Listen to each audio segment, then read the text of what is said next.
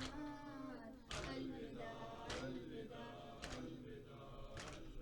شیر خدا کے بیٹے کہ تم دونوں شیر ہو خدا کے بیٹے کہ تم دونوں شیر ہو میدان میں جاؤ فتح میں اب کچھ نہ دیر ہو اے دلبران جعفر تیار الوداع الوداع الوداع دلبران جعفر تیار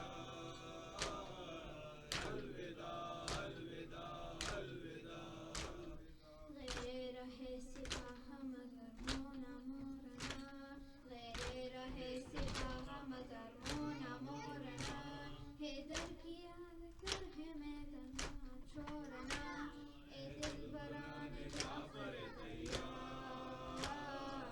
الوداع الوداع الوداع دلبران جعفر تیار الوداع الوداع الوداع شیخ و عمر کے سر جو اتارو تو خوش ہوں میں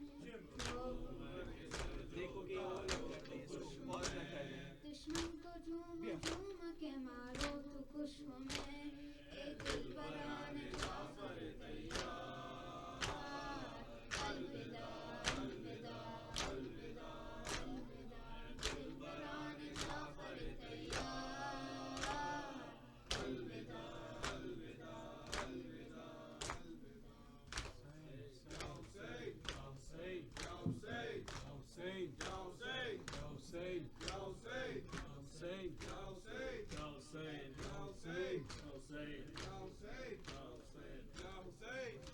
یہ ختم شاہ نے لکھا حبیب آ جاؤ یہ ختم شاہ نے لکھا حبیب